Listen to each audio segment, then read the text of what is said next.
harus istihlal. Ya, raddul madzalim, mengembalikan apa yang kita ambil. Kalau tidak bisa mengembalikan karena sudah habis, ya minimal harus istihlal, minta halalnya. Kalau orangnya nggak diketahui bagaimana? Nah ini sing repot. Kalau orangnya nggak diketahui, ya minta ampun sebanyak-banyaknya kepada Allah Ta'ala, dan mintakan ampun untuk orang yang dulu pernah engkau dolimi. Nah insya Allah nanti di akhirat Allah akan menjadikan orang itu tidak menuntut terhadap perilaku buruk kita. Itu cara tobat dari orang yang pernah kita dolimi dan kita sekarang nggak tahu orangnya di mana. Termasuk tobat dari harta yang haram dan kita nggak tahu ini hartanya siapa. Ada pejabat itu pernah saking banyaknya harta karena takut mungkin dari KPK ya tidak dimasukkan ke bank karena mesti terdeteksi itu. Terus dimasukkan ke lemari ke apa, sampai duit wis gak payu zaman saat ini. Jadi mulai zaman biyen sampai saat ini. Terus ceritanya kepingin tobat. Piye tobat ini? Ya balekno duit kan. Lah enggak tahu ini siapa saja yang nyuap saya jarane. Waduh. Ya wis ini gunakan untuk kemaslahatan ammah, bangun jalan, bangun masjid, bangun apa, tidak boleh untuk kepentingan pribadi, konsumsi pribadi. Itu cara tobatnya. Lah, itu tobat dari dosa. Nomor kali wonten tobat dari lupa. Lupa Gusti Allah. Nah niku. Lunti dalile kok ono tobat lupa dari Gusti Allah. Sampai nek keluar WC, dungane napa? Ghufranaka. Ghufranaka. Kanjeng Nabi itu keluar dari WC doanya ghufranaka. Ya Allah, aku minta ampunanmu. Ngajari kita supaya minta ampun kepada Allah dari lupa, karena biasanya orang nang WC ku lali Gusti Allah. Sampai nang WC apa eling Gusti Allah apa ora? Gak kira. Lah iki tak angen-angen mau pas kula nang WC masalahnya. Allah Gusti. Kula ini angen-angen iki wa tubu ilallahi jami'an ayyuhal mu'minun. Iki kula angen-angen ayat niki pas nang WC, ya Allah Gusti. Lho kok iso kabeh dikon tobat iki piye ceritane? Tak angen-angen. Oh iya setunggal iki. Nomor loro hadis niki. Nomor 3 mari nih sih enten ono sih gitu. Jadi Kanjeng Nabi keluar dari WC itu dungane ghufranaka. Jadi keluar ghufranaka terus alhamdulillahilladzi adhaba anni adza wa afani. Itu wa abaqafiya man ma yanfa'uni ila akhirih. Napa dawe para ulama kok Kanjeng Nabi keluar dari WC doanya ghufranaka? Karena orang dalam WC kebanyakan lupa dari Gusti Allah. Nah, berarti lupa dari Gusti Allah ini bagi orang tertentu itu dianggap sesuatu yang harus ditobati. Nomor 3, ini tingkatan paling tinggi, tobat karena tidak bisa maksimal dalam menghamba. Jadi sudah menghamba dan tidak pernah dosa, tapi dia merasa belum maksimal. Sehingga terus dia harus bertobat kepada Allah Ta'ala. Dan ini tobat yang diisarai oleh dawai Kanjeng Nabi, innahu la yukhanu ala qalbi wa inni la astaghfirullaha kulla yaumin sab'ina marrah aw wa fi riwayatin alfa marrah. Itu dawai Kanjeng Nabi. Sungguh hatiku itu ketutup, dawai ulama ditutup nur. Dan aku minta ampun kepada Allah tiap hari 70 kali. Dalam satu riwayat 100 kali. Abu Yazid Muhammad terus ngomentari niki, maksudnya Kanjeng Nabi itu kenapa kok minta ampun kepada Allah tiap hari sampai 100 kali, kadang 70 kali. Karena Kanjeng Nabi itu la yazalu yartaqi ila darajat. Kanjeng Nabi selalu naik derajatnya. Ketika hari ini beliau muhasabah, melihat derajat yang kemarin dan derajat hari ini lebih tinggi dari yang kemarin, beliau merasa bersalah, minta ampun. Ya Rob, saya minta ampun, kenapa kemarin saya kok tidak bisa seperti hari ini. Jadi derajatnya naik tapi tetap minta ampun. Kenapa? Karena hari ini, karena yang kemarin tidak sama seperti hari ini. Ini minta ampunnya bukan karena dosa, bukan karena lupa. Krono Kanjeng Nabi enggak pernah lupa Gusti Allah. Dawuh Sayyidah Aisyah, kana yadhkurullaha ala kulli ahyani. Kanjeng Nabi selalu ingat Allah setiap saat. Setiap saat ala kulli ahyani. Nah, terus niku dalile nek zikir itu oleh walaupun dalam kondisi junub. Nah, mergane Kanjeng Nabi zikir kepada Allah dalam seluruh keadaannya. Berarti junub-junub lah Kanjeng Nabi yo zikir ngono manane. Kala niku napa penafsirane wa tubu ilallahi jami'an ayyuhal mu'minuna la'allakum tuflihun. Jadi ada tobat dari kemusyrikan, ada tobat dari dosa, ada tobat dari alpa, ada tobat karena gak bisa naik derajat seperti yang kemarin. Nah, itu tobatnya Kanjeng Nabi ini.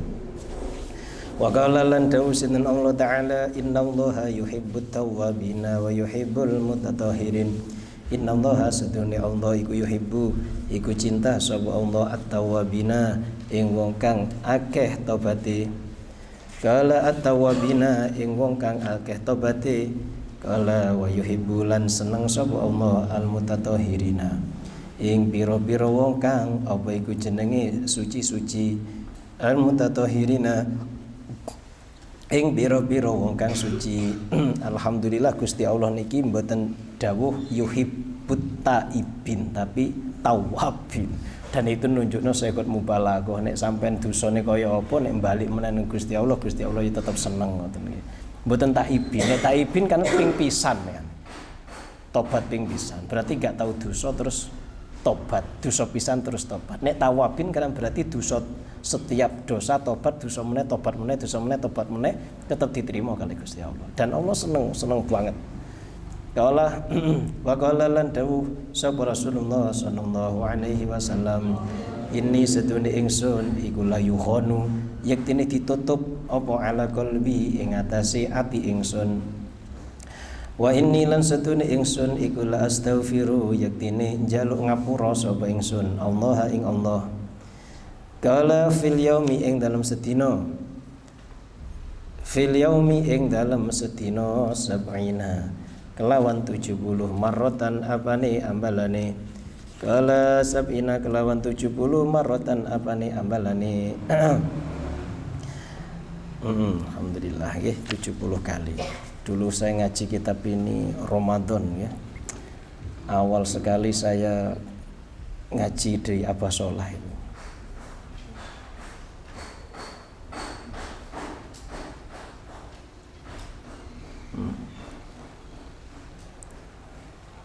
2006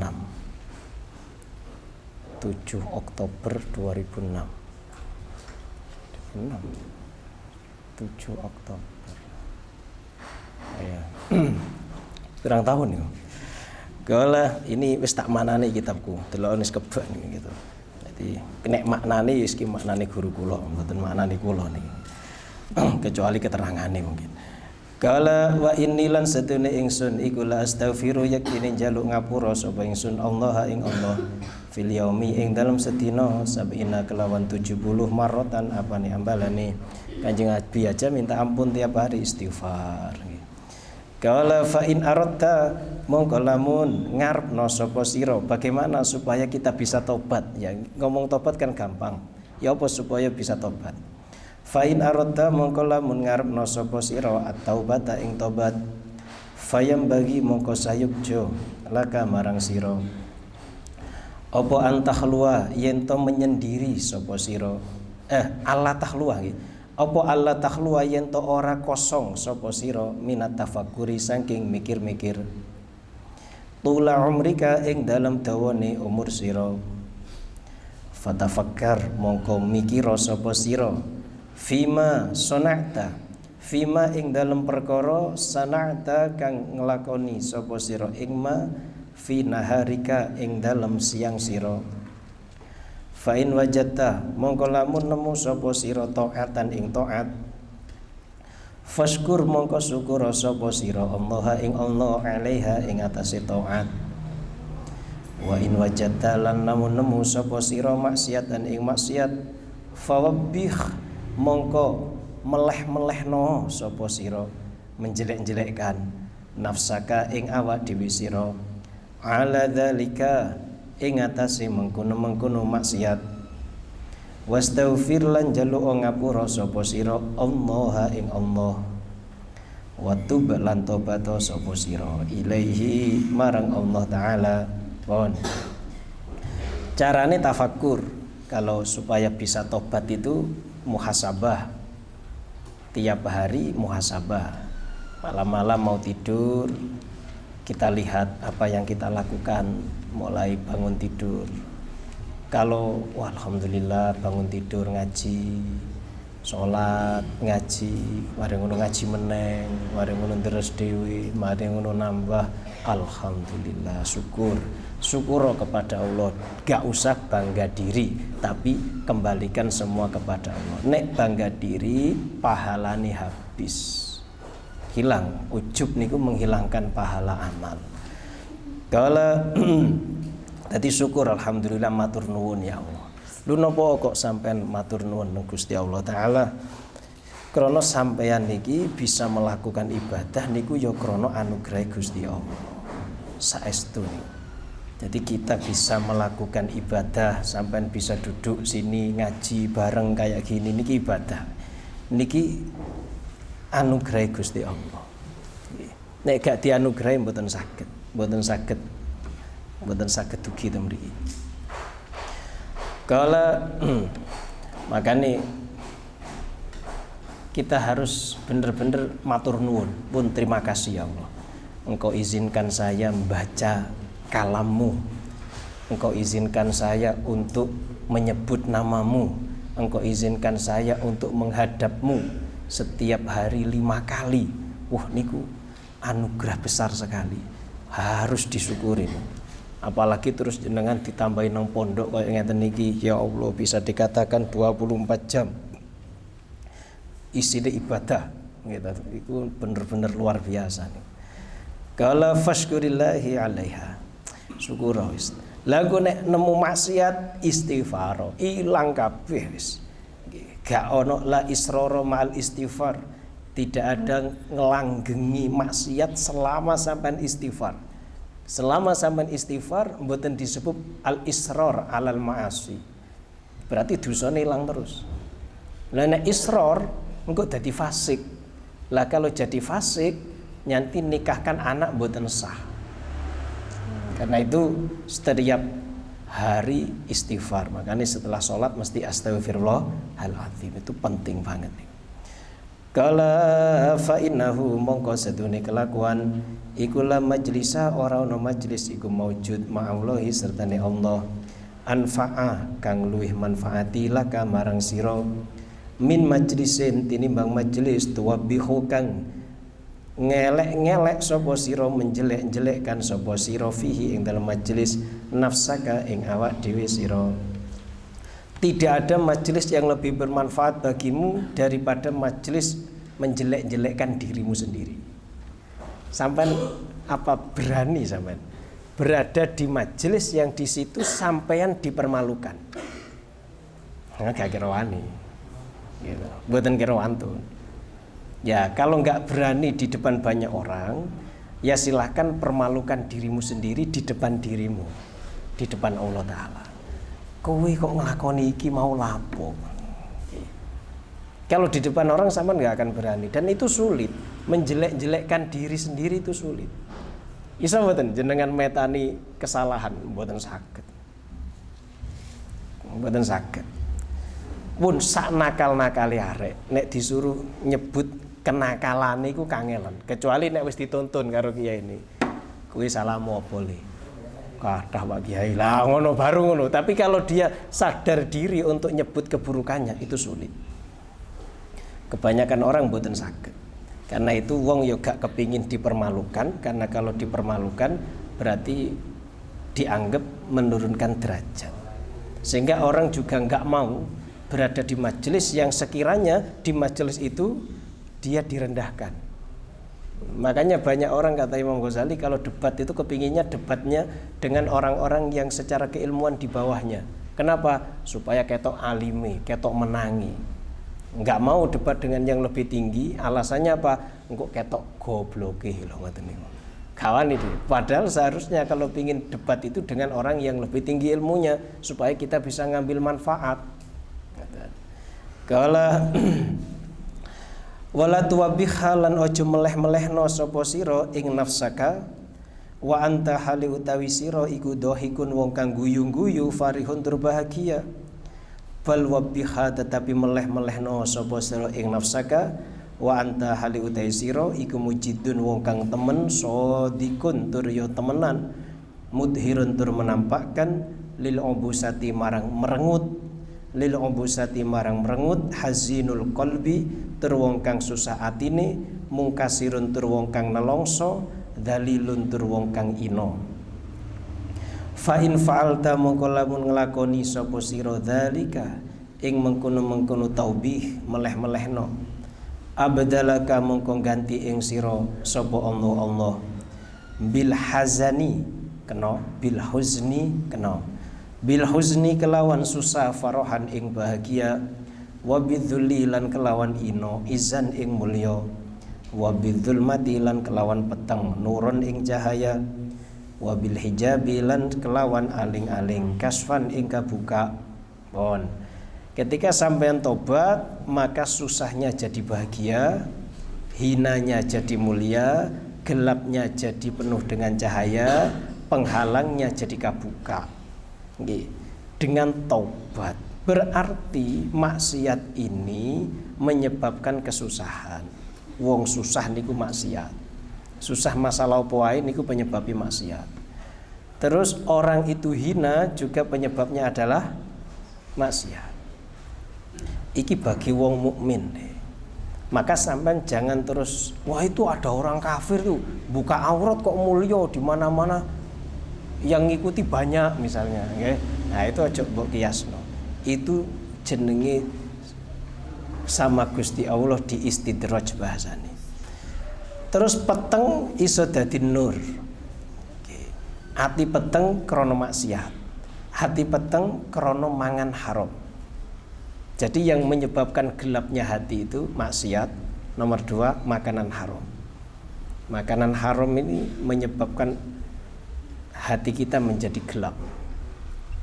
Maksiat juga ngoten menyebabkan hati menjadi gelap. Maksudnya hati gelap niku dos pundi sih? Ya wis niku khatamallahu ala qulubihim niku lho sing dimaksud hati gelap niku. Mboten saged membedakan bainal haq wal batil atau bisa membedakan tapi tidak bisa mengikuti hak tapi malah mengikuti batil, itu alamat hatinya gelap. Makanan haram nggih. Iki sing paling bahaya. Nomor 2 maksiat. Nomor 3 rodok ringan nuruti syahwat. Niki rodok ringan tapi sing paling berat niku 1 dan 2. Makanan haram. Nomor 2 apa? Maksiat. Dan maksiat ini munculnya dari makanan haram masalahnya. Maksiat asalnya dari makanan yang haram. Kulu minat thayyibati baru napa? Wa'malu sholihah. Kulu minat thayyibati baru wa'malu sholihah. Nggih, amakanlah yang halal dan beramalnya bagus. Dari para ulama, berarti amal bagus itu pondasinya adalah makanan halal. Wa anis syehlan diriwayatno saking Syekh rupani Makinuddin Al Asmar rahimahullah taala wa kana lan ono sapa Syekh Makinuddin iku minas sab'ati saking wong 7 al abdali kang badal-badal wali badal. Kala ngucap sapa Syekh Makinuddin kuntu ono sapa ingsun fibtidai amri ing dalem kawitane perkara ingsun iku akhidu menjahit sapa ingsun wa taqawwatu lan gawe kekuatan sapa ingsun, artinya mencari makanan pokok mindalika saking mengkono jahit. Kala wa kuntulan ana sapa ingsun iku audu ngitung-ngitung sapa ingsun kalami ing omongan ingsun bin nahari ing dalam siang.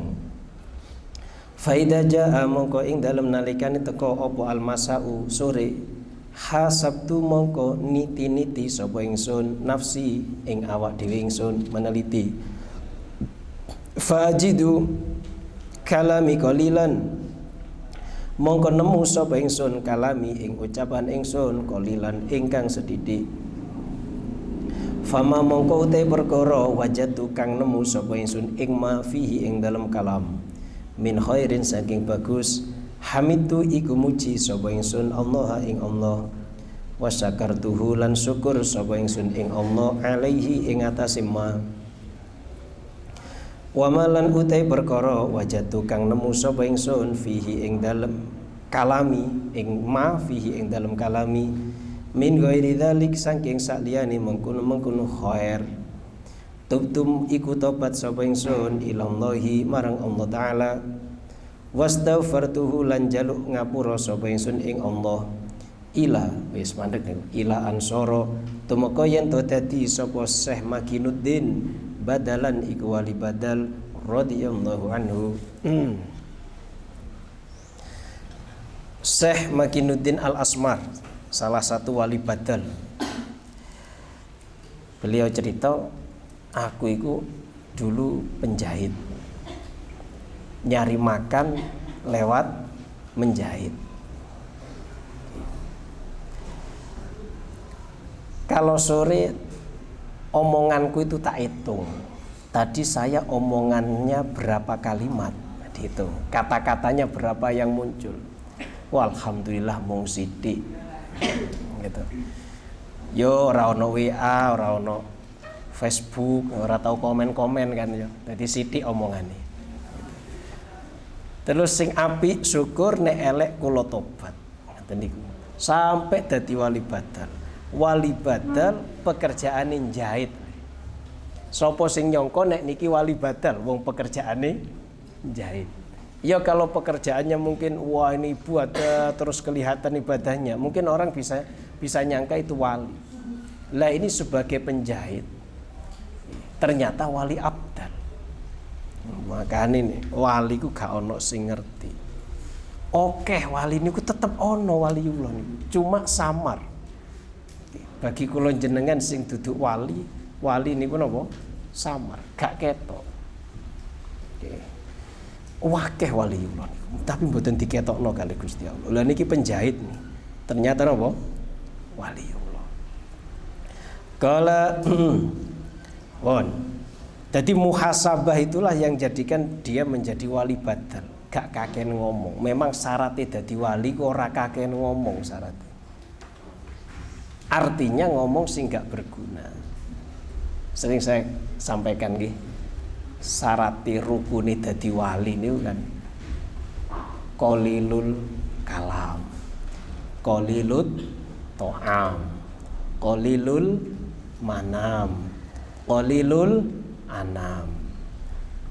Qalilul kalam sedikit makan, qalilul kalam sedikit ngomongnya, qalilul to'am sedikit makannya. Jadi jangan ngomong kecuali penting.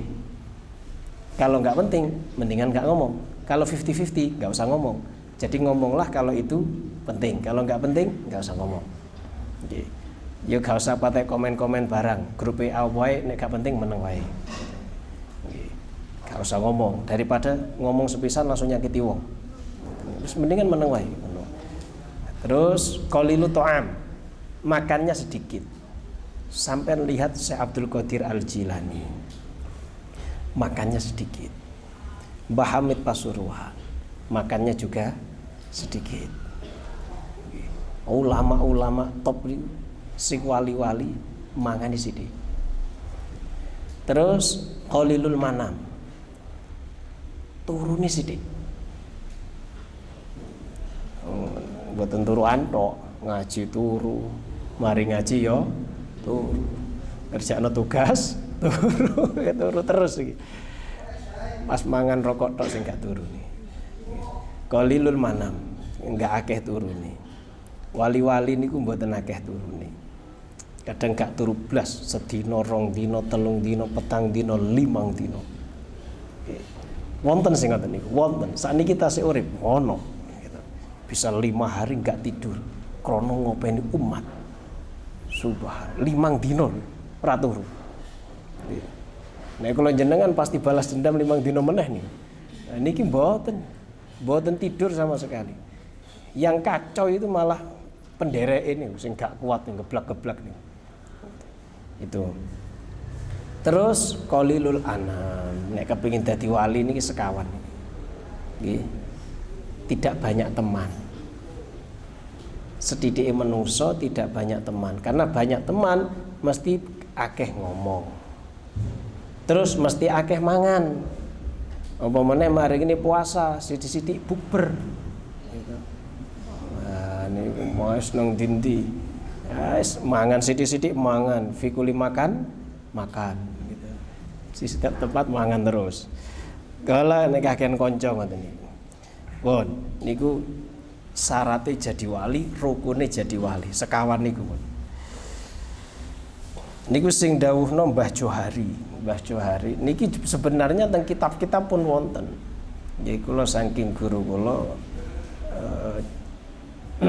yang ngajar dulu namanya Allah Gusti Haji Harun. Jadi Haji Harun itu ngajar kita tauhid. Ngoten niku terus nyebutno dawuh Mbah Johari niki. Nek kowe ngelakoni 4 hal ini kok gak dadi wali, Mbah Johari, kuburanku patokane ogrek-ogreken Mbah kok gak jadi wali aku. Nek pun nglampahi sekawan niki lho nggih, kok durung dadi wali, wis jenengan iku sanate mutasilan sampean kali kula sampe Mbah Johari. Lah niku kok wis ogrek-ogreken Mbah, kula niki pun ping sekawan nglampahi kok gak dadi wali niki dos pundi niki. Kala enak, dadi nek duwe guru niku paling enak wis. Ini kula paling seneng nek duwe guru kapan ana apa-apa kita sowan, ini paling seneng.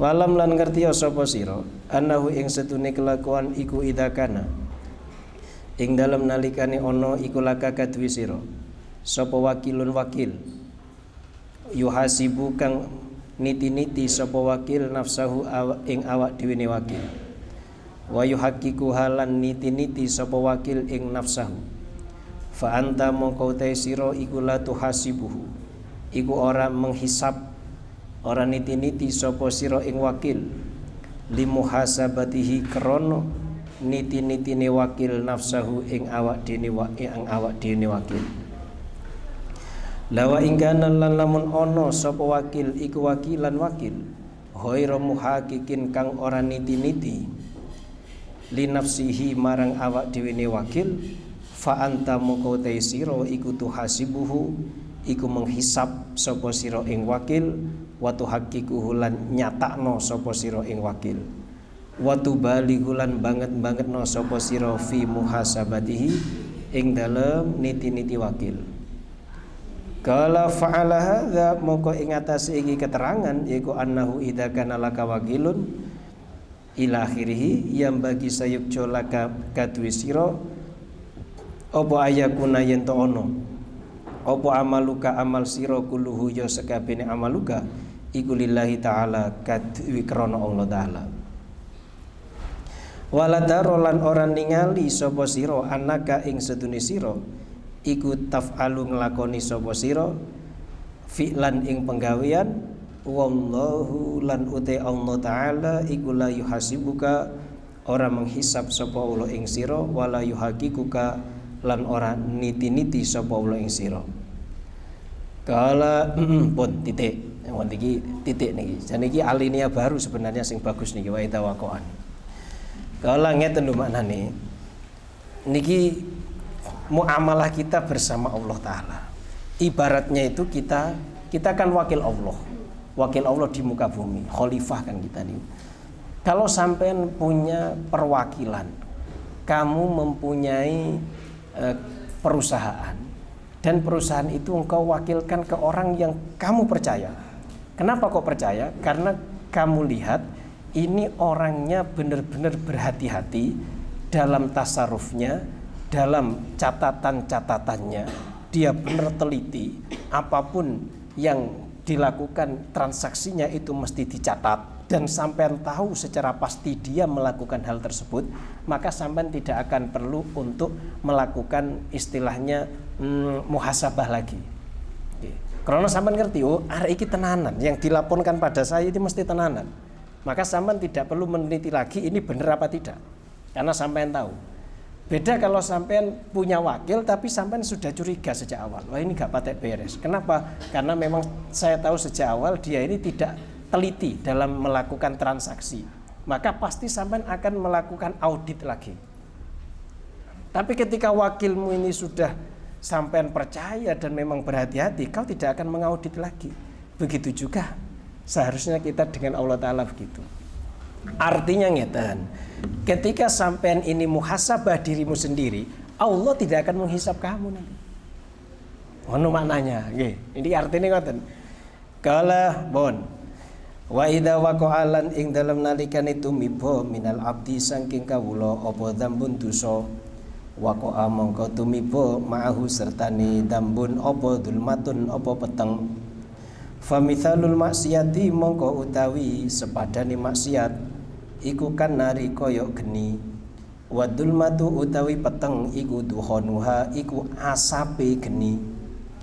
Kaman koyok wong au koda kang nyumet sopeman, nyumet itu menghidupkan.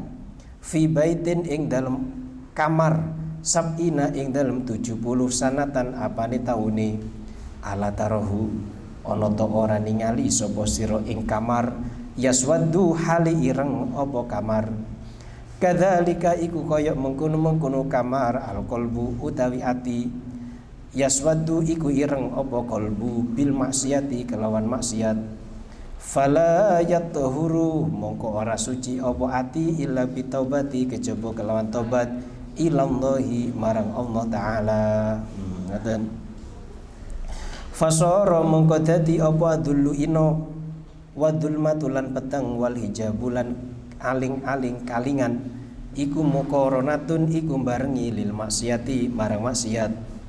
Faidatu beta mongko ing dalem nalikan tobat sapa sira ilallahi marang Allah Ta'ala, zalat mongko ilang apa atharudz dzunubi pira-pira bekase pira-pira dosa.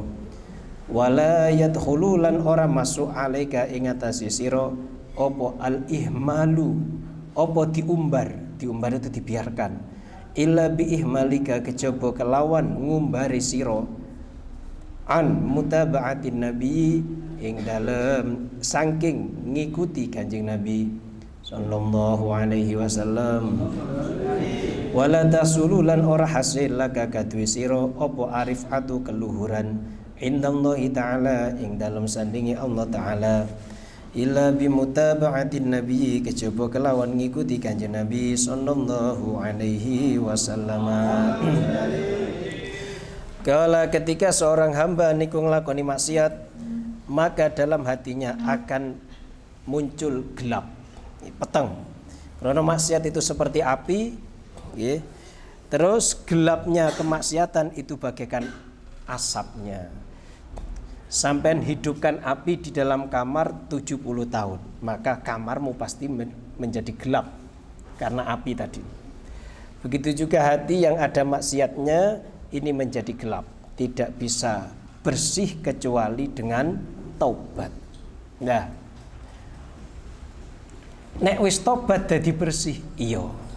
Nek wis dadi bersih, apa mawon penjaluke dikabulno karo Gusti Allah krana disenengi kali Gusti Allah. Yuhibbut tawabina tadi niku. Kala jadi bersihkannya dengan cara bertobat kepada Allah Ta'ala. Kala lah peteng ini hijabe ati dari memahami kalami Gusti Allah. Hijabnya hati dari memahami sunnah-sunnah Nabi dan dari ngapalno ilmu. Niku salah satu penghalang niku nggih petenge ati niku. Maksiat menyebabkan petenge ati, gitu. Nek maksiat ini ditinggalkan, maka hati menjadi bersih.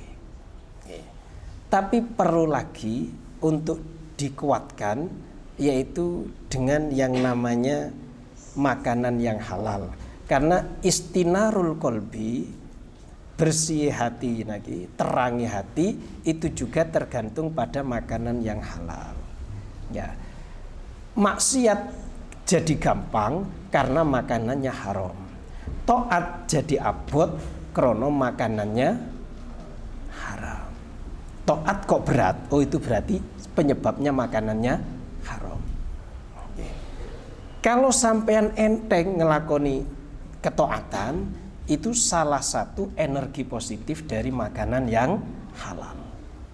Dan makanya kita dianjurkan untuk makan makanan orang yang solih. Kenapa? Karena makanan orang solih itu 99% bisa dikatakan halal. Dan selain itu ada barokahnya. Saestu. Kalau khususnya sisa makanan orang yang solih, orang yang alim, energi positifnya itu bisa terasa banget, bisa terasa. Kalau ya sampean belum bisa merasakan, ya gurung wae lah ngoten wae. Sampean akan bisa merasakan kapan-kapan itu ada energi positif dari sisa makanan orang yang solih, orang yang alim. Karena makanan orang mukmin itu semuanya barokah, apalagi mukmin solih alim. Kanjeng Nabi itu pernah ngasih makan Abdullah, anak kecil baru lahir. Sama Kanjeng Nabi dikunyahkan kurma, lalu hasil kunyahannya dimasukkan ke mulut si bocah tadi. Dia punya anak 9 orang, semuanya hafidul Quran. Barokai itu nih Kanjeng Nabi. 9 orang loh, buatan sembarangan itu. Lah kalau ulama salaf kok ngatakan ini qurra'ul Quran, berarti buatan cuma apal tok, tapi juga alim.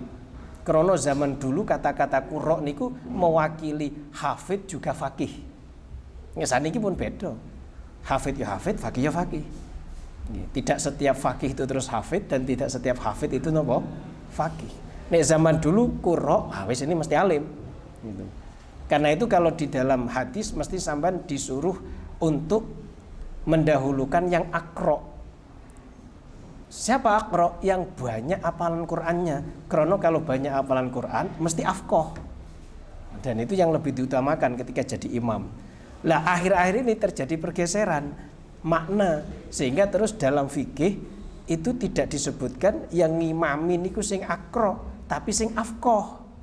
Ngoten. Kenapa? Karena tidak setiap qori niku fakih. Tidak setiap orang yang hafal Quran terus ahli napa? Fikih. Lah itu pergeseran istilah ini harus sampean pahami supaya bisa mengerti nanti. Karena ada pergeseran istilah di sana. Qala wala yadkhulu bon.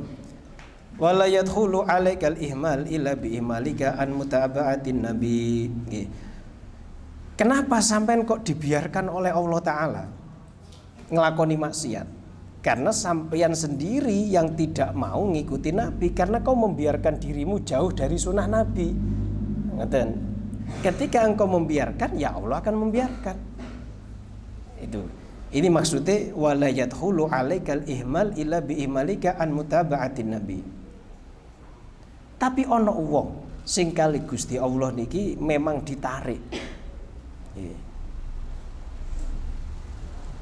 Ditarik ya jitabi ilaihi mayasa. Allah narik orang yang Allah inginkan. Ditarik karo Gusti Allah. Lah nek ditarik niki mayasa wis.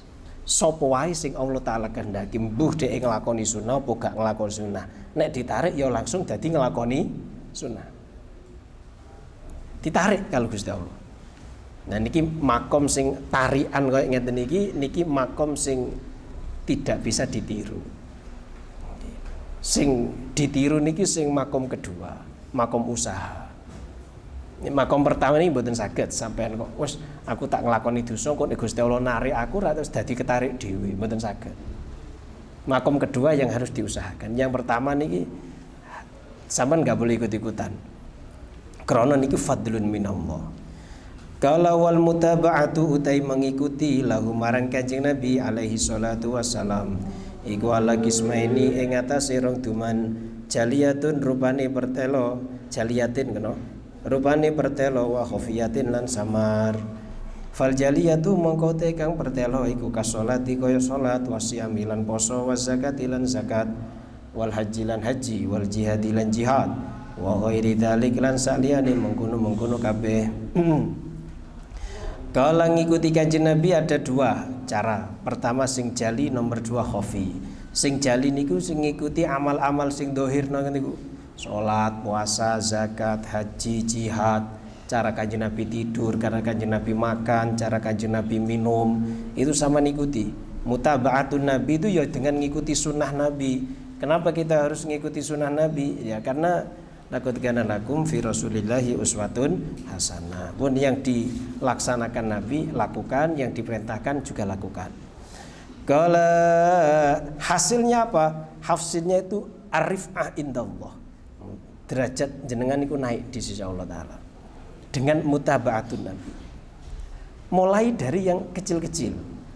Misalnya cara makan itu sekarang diusahakan ngikuti cara makannya Nabi. Ya apa cara Kanjeng Nabi makan? Terus cara minum, gimana cara Kanjeng Nabi minum? Itu dulu, nggak usah jauh-jauh. Karena yang makan minum itu yang mesti jenengan lakoni tiap hari. Kalau jangan membuang makanan, dawuh Kanjeng Nabi la tadha lisyaiton. Jangan tinggalkan makanan untuk setan. Karena jenengan buang itu nanti dimakan oleh setan. Sampean nggak boleh pakai alasan saya tujuannya ngasih makan setan. Lu Kanjeng Nabi ngelarang kok mbok kei kula apa? Ayo gitu. Lho tujuane kula ngekei mangan setan, padha-padha makhluke Gusti Allah. Apa Kanjeng Nabi gak ngerti nek setan iku makhluke Gusti Allah? Ngoten. Ya aja kate aneh-aneh lah ngoten nggih. Sing penting yang sesuai dengan sunnah itu yang bukan bid'ah. Wis ngoten mawon nggih. Kanjeng Nabi ngelarang kita buang makanan, ya aja dibuang. Wah niki sing sulit dihindari ketika jenengan punya namanya hotel, ya, restoran. Itu makanan yang sisa dibuang semua, ya. Buang semua. Padahal masya Allah masih enak-enak. Dikene sampeyan entek kabeh. Saestu nih kalau tanglet niki makanan Pak ini kalau nggak habis dikene langsung buang ke sampah. Ya Allah Gusti. Jadi gak ono nget-ngetan niku gak ono. Nek kula jenengan sampe 3 dina nget-ngetan. Ngikuti dawuh Nabi, gak oleh guwak niku masalah. Kalau mergane nek dikekno wong, lah kok gak gelem tuku kok sing dikeki lho ngono jarene. Lah kan repot. Lho iki Kanjeng Nabi ngongkon gak oleh guwak dhek malah guwak. Alasane nek dikekno wong-wong tetanggane engko tetanggane malah mboten purun beli jarene. Nah nek Nabi nek gak beli engko gak duwe pemasukan. Loh, ngikuti Kanjeng Nabi krono rezeki itu tidak hanya dari hasil jual beli. Kalah, bon, iku sithik-sithik ngikuti sunnah Nabi. Sing dohir-dohir, karena nek sing samar niki berat.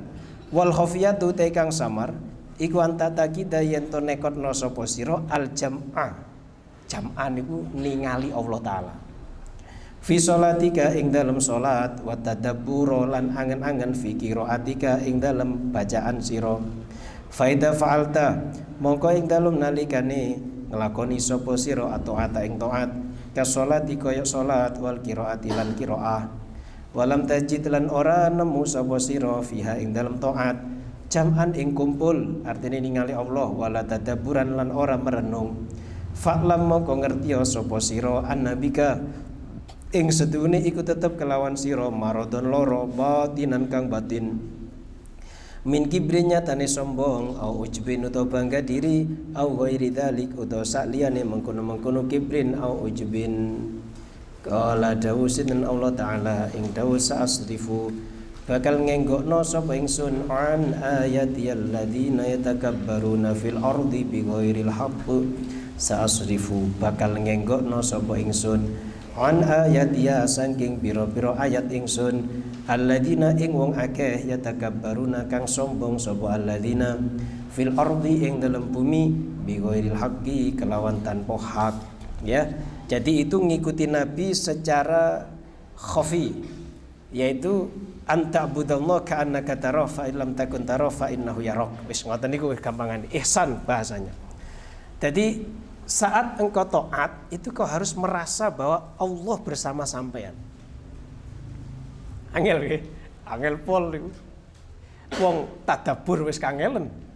Allahu Akbar. Jenengan ketika Allahu Akbar, saya mau tanya nih, sampean itu ngelafal no niat, opo merenungkan arti Allahu Akbar? Niat mesti toh. Nepak no niat wis kangelen. Allahu Akbar. Nggih. Makanya dikritik ini oleh sinten Al-Habib Ahmad bin Hasan Al-Attas dalam kitab Tadhkirun Nas. Kamu niki seharusnya ketika Allahu Akbar itu merenungkan arti Allahu Akbar, bukan malah bingung nglafalno niat. Jadi terus kan, wah ya piye berarti iki? Lah niate kapan ngoten niku. Padahal nek madzhab Syafi'i yo niate kudu ketika Allahu Akbar, bahkan ono mukorona hakiki gitu. Ono mukorona sing hakiki sifatnya. Wah iya malah sulit, malah kaeling Allah blas niku jenengan. Nek mukorona hakiki. Mergane hamzai Allahu bareng karo nune hamzai usolli. Jadi ketika jenengan yo artine ngoten niku. Ayo, angel ngoten. Ketika jenengan bar, niatmu yo bar.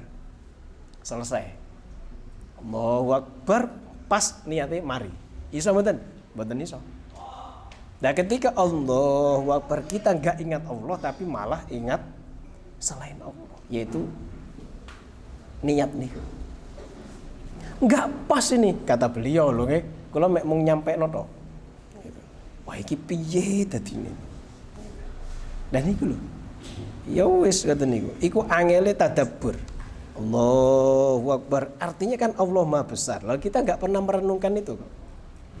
Nah, nek dawuh Imam Ghazali, ketika kau mengucapkan Allahu Akbar, jangan pernah dalam hatimu ada yang lebih agung daripada Allah Ta'ala, yang lebih engkau hormati dari Allah Ta'ala, yang lebih engkau takuti dari Allah Ta'ala. Ketika sampean mengucapkan Allahu Akbar tapi sampean masih takut selain Allah Ta'ala, berarti kamu bohong. Mboten sidqu, mboten termasuk siddiqin. Apalagi terus inni wajjahtu wajhiya lilladzi fataras samawati wal ardh. Saya hadapkan wajahku kepada zat yang menciptakan langit dan bumi, tapi ternyata wajahnya tidak benar-benar menghadap kepada Allah Ta'ala. Bohong kata Imam Ghazali. Wih, kok cek angel pol. Lha niku jenenge ngikuti Kanjeng Nabi secara napa? Khafi.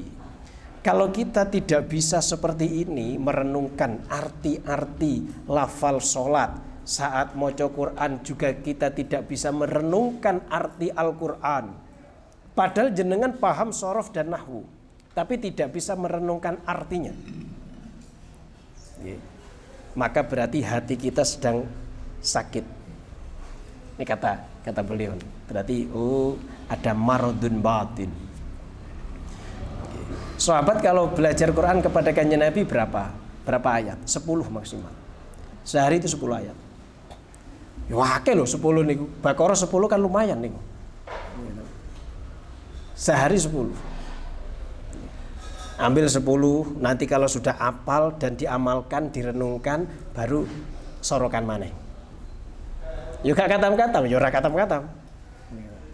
Mergane ngamalkan ayat, merenungkan ayat butuh waktu yang lama. Sehingga zaman Nabi jarang orang yang katam Quran. Karena apalane sambil nafsiri. Nah, ngaten. Waduh, yo gak mari-mari nek ngaten gitu. Gala. Jadi ketika kula jenengan tidak bisa merenungkan arti Al-Qur'an, niku berarti ada penyakit dalam hati kita. Coba wis jenengan ketika maca misalnya. Sampean ketika baca Al-Qur'an, pernahkah sampean merenungkan artinya?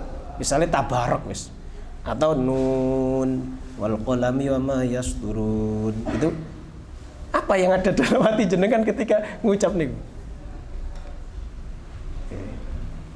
Apa nih? Wal qalami wa ma yasturun. Ma anta bi ni'mati rabbika bimajnun. Apa nih artinya ini?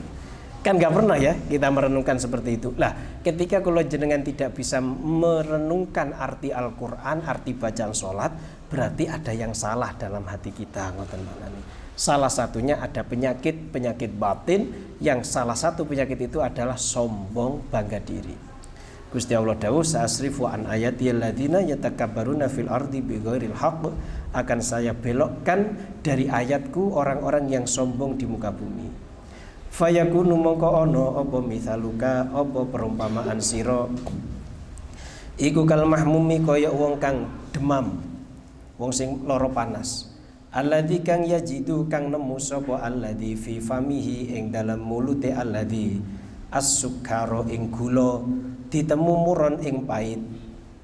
Kala ada orang sakit disuruh minum teh, gimana rasanya? Pahit loh ya, kok iso loh teh lagi kayak gini kok pahit? Oh berarti memang nopo sakit.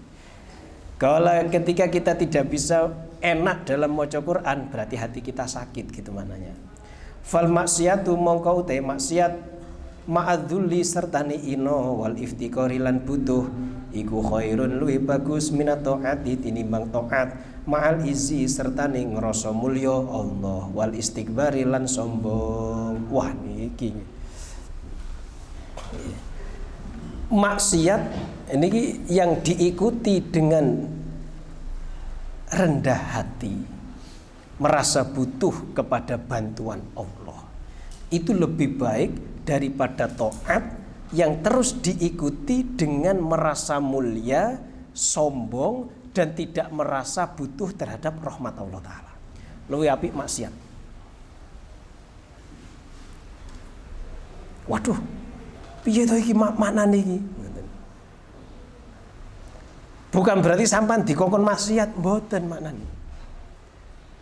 Ketika maksiat yang kita lakukan menjadikan kita itu merasa rendah hati dan terus merasa butuh pada rahmat Allah Ta'ala, itu bagus. Wong merasa butuh ini berarti sampeyan merasa sebagai seorang hamba dan Allah sebagai Tuhan. Tapi ketika sampean ngelakoni ketaatan dan itu menyebabkan sampean sombong, merasa mulia sehingga nggak butuh bantuan Allah bahkan rahmat Allah Ta'ala, maka kesombongan ini adalah dosa yang sangat besar sekali. Nah, niki Gusti Allah mbok gak seneng. Malah Gusti Allah iku seneng sing wong maksiat tapi merasa rendah hati daripada taat tapi terus sombong. Tapi masalahnya taat nek sombong niku yo tetep nglakoni napa? Maksiat. Mergane sombong niku juga maksiat. Bukan berarti sama aku dikongkon maksiat wae ya ora. Nggih.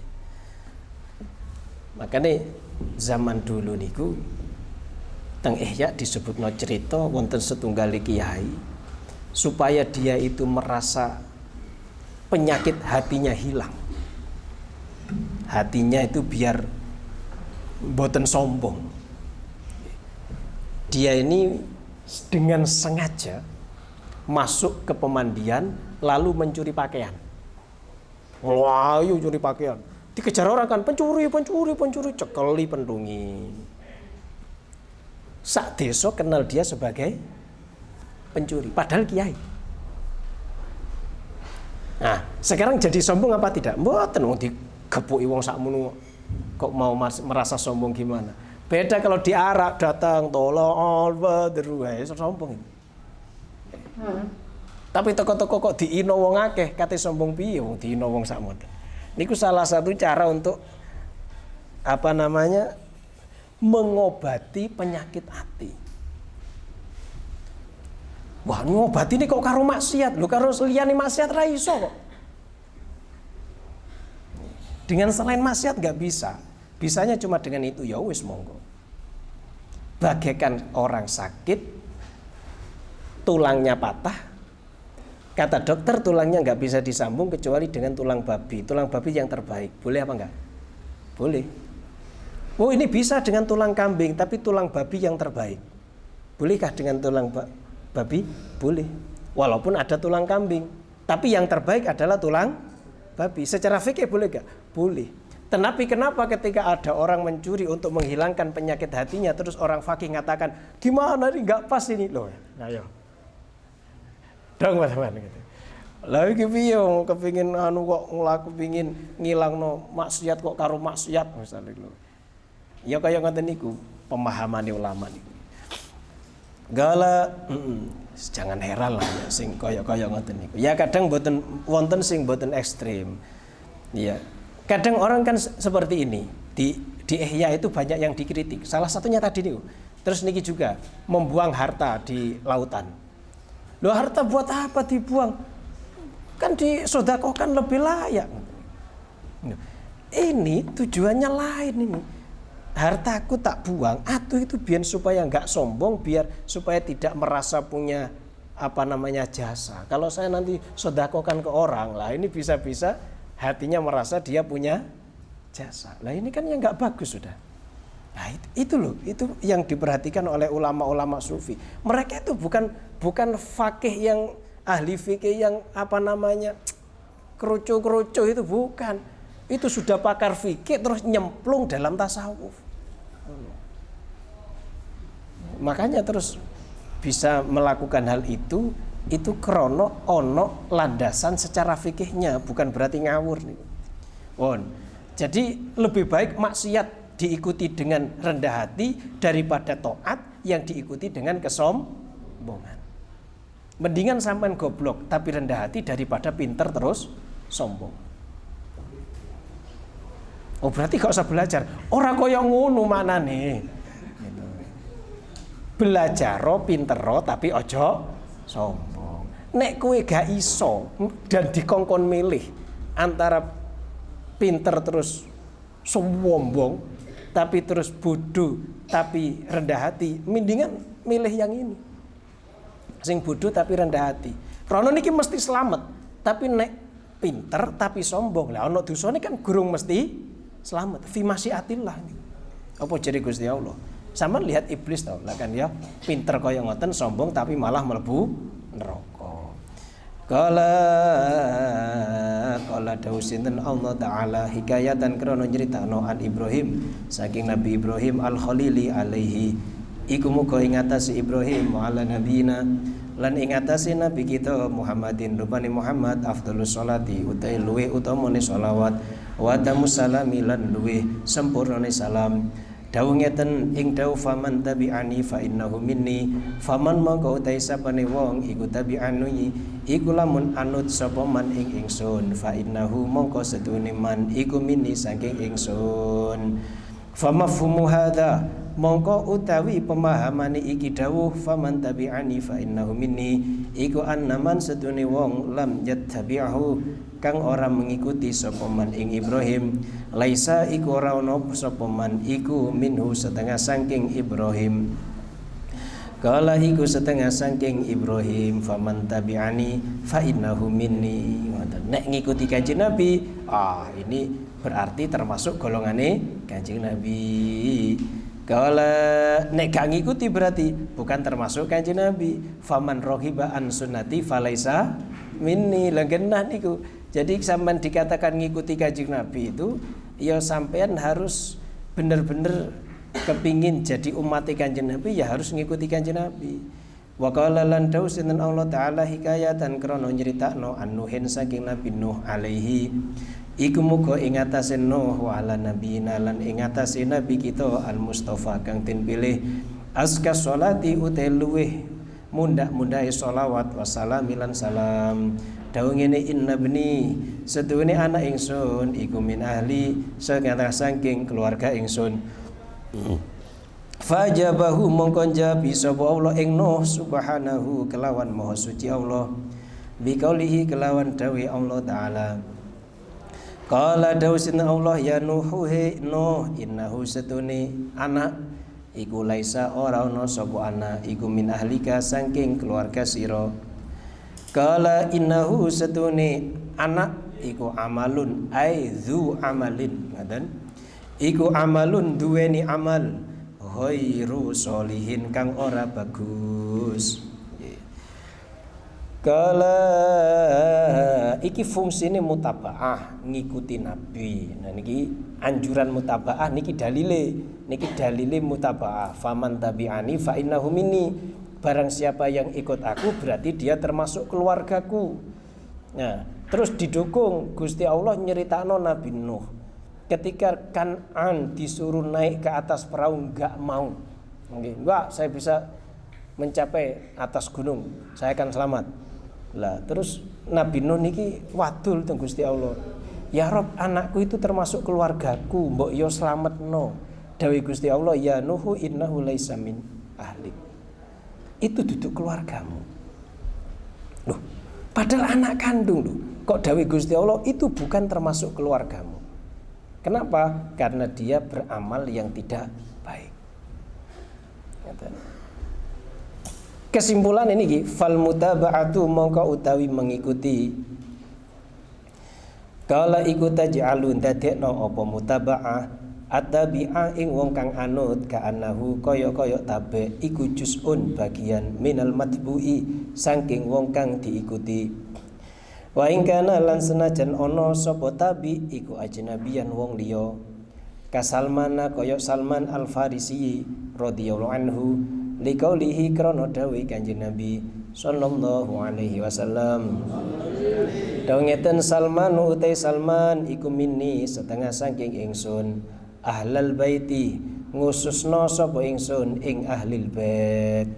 Dadi ahlal bait niki dinasabna dengan tahsis ay khassastu ahlal bait. Ngususna sapa ingsun ahlal baiti ing ahlil bait. Mutaba'ah menjadikan tabi' seakan-akan menjadi bagian dari matsbu. Contoh gampangnya ngeten. Zaman dulu Kanjeng Nabi punya khadim yang namanya Abdullah bin Mas'ud. Abdullah bin Mas'ud ini selalu ikut Kanjeng Nabi. Kanjeng Nabi masuk rumah, ikut masuk rumah.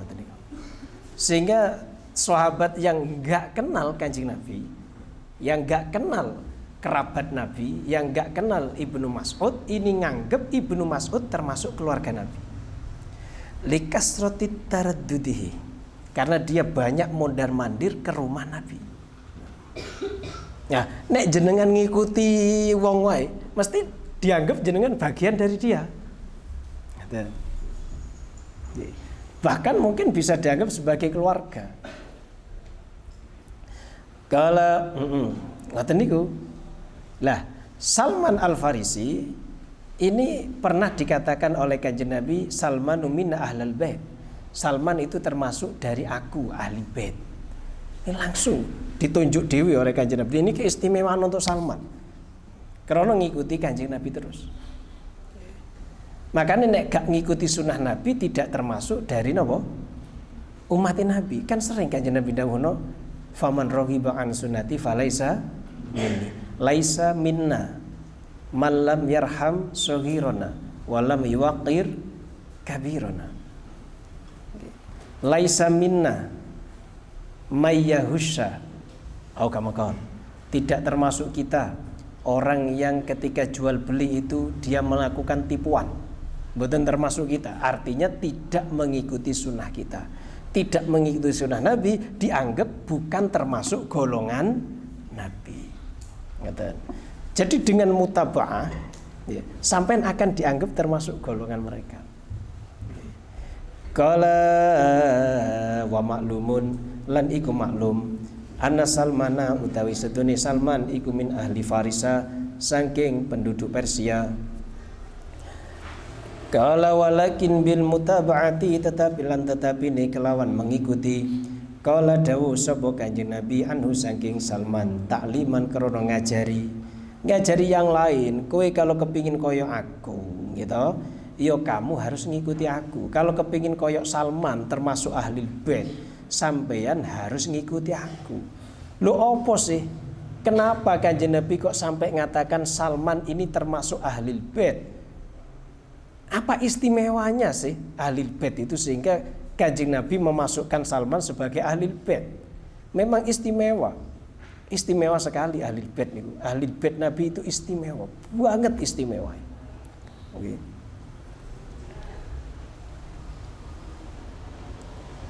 Dzurriyyah Nabi itu bisa dipastikan lah. Wallahu alam ya. Bisa dipastikan. Pokok ngikuti jalurnya Nabi loh nggih. Niku mesti ahli surga wis. Pokok Islam pokoknya wis. Wa alhaqna bihim dzurriyyatahum. Kate piye sampean wis kate nemu ayat niku wis. Duriyah mereka tak ikutkan. Sampean punya orang tua yang alim, sampean punya orang tua yang ahli surga. Sampean ahli surga. Iku nek ngerti wong tuamu ahli surga. Masalahnya kan gak ngerti. Wah, lah wong tuaku kiai ini mesti ahli surga, ora mesti jere sapa. Ya, ora mesti. Iya nek mesti. Gak bisa, belum bisa dipastikan. Makanya ojo jangan mengandalkan wong tuamu.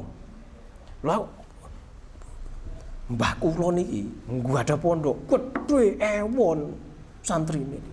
Berarti mbah kula ahli surga, rong mesti. Lho kok saged durung mesti niki terus pundi? Sapa ngerti wong niku husnul khotimah apa ora? Ayo sapa sing ngerti? Enggak ada yang tahu kan? Makanya Ahlus Sunnah wal Jamaah tidak bisa memastikan orang itu sebagai ahli surga. Enggak berani. Wah iki wis telah berpulang ke surganya Allah ndak wani. Nggih, mesti lelayone niku ya semoga husnul. Gak ono sampean wani bapak P sampean meninggal bahkan dalam kondisi sujud meninggalnya. Sujud meninggal. Terus sampean mengatakan alhamdulillah telah meninggal dalam kondisi sujud dan masuk surganya Allah Ta'ala. Bapak saya tadi sore. Wani mboten? Gak ada yang berani. Dan itu ciri Ahlus Sunnah wal Jamaah. Nah, dari situ sampean tidak boleh mengandalkan bapaknya. Karena bapaknya belum tentu masuk surga. Walaupun pondoknya gede. Jangan. Itu medeni pokoknya. Lo medeni ini niku ada satu cerita nih, saya belum tak tutup nih gitu. Niku wonten pondok gede. Terus bapaknya mati. Bapaknya sadurunge mati, bapaknya niki pesen ke anake, "Le, kamar itu aja mbok buka lah ya." Aja dibuka. Pondoknya gede, santri ini banyak. Di mana? Rahasia. Guru kula pas cerita teng kula ya mboten disebutno wonge sapa, pondoke apa. Tapi guse niku sowan. Dan terus beliau cerita, "Le, kok nek bapak mati kamar iku aja dibuka." Yang namanya anak ya dipeseni ngono kan apa ya istilahnya, merah kepo tambah kepo ya. Jane ono opo iku gak oleh buka ya. Dibuka. Dibuka tiba-tiba dari tembok ini ada cahaya gitu dan ngomong cahayanya. Apa gak cukup duit sing tak kekno awakmu? Apa gak cukup santri akeh, pondok wis gedhe ngomong ngoten niku. Kuwaget diuripno lampune teng WC niku wonten Quran. Masuk teng kloset. Gusti niki taken teng guru kula tanglet. Napa bapak kula murtad? Ya mbuh lah katanya. Sate dijawab nggih. Quran berasa di dalam kloset. Loh, ndele Quran nang WC iki murtad mboten? Nek sengaja murtad. Berarti Gusti iki terus bingung iki bapak kula apa murtad ta? Kok ono Quran nang jero napa? WC dan kamar tidak boleh dibuka. Ya gak berani kita ngukumi, kan bisa saja itu Qurannya disenggol kucing lah terus jeblok kan ngoten iki. Kan iso saja. Ya sembuh wallahu alam. Itu maksud saya mung hati-hati mawon ngoten iki. Jangan mengandalkan nasabnya, jangan mengandalkan orang tuanya. Kita usaha sendiri. Alhamdulillah kalau kok kapas tepak kok wong tuane ahli surga, nah aku jenengan mesti melok. Mesti melok nih. Wong wa alhaqna bihim dzurriyyatahum. Dzurriyyah tak ikutkan. Lah dzurriyyah sak liyane nabi aja diikutkan, apalagi dzurriyyah nabi. Itu maksud saya ngoten iki. Ya nek nabi ya mesti surga lah ora kira mboten. Makane Salman minni. Salmanu minna ahlal bait. Wah ini keutamaan untuk Salman gitu. Kala bon. Taliman krana mulang. Fakama annal mutaba'ata mongko kaya oleh tetep apa sedune mengikuti iku tuthbitu menetapkan apa mutaba'ah al ittisala ing sambung kadzalika halikaya mengkono-mengkono mutaba'ah tuthbitul ittisal adamuha utai ora anani mutaba'ah iku yuthbitu netepno apa adamuha al infisala ing kapisah saking Kanjeng Nabi sallallahu alaihi wasallam. Wallahu alam. Ya Rabbana antarafna bi annana qadarafna wa annana asrafna ala ma asrafna fatub alaina tauba Rasulullah,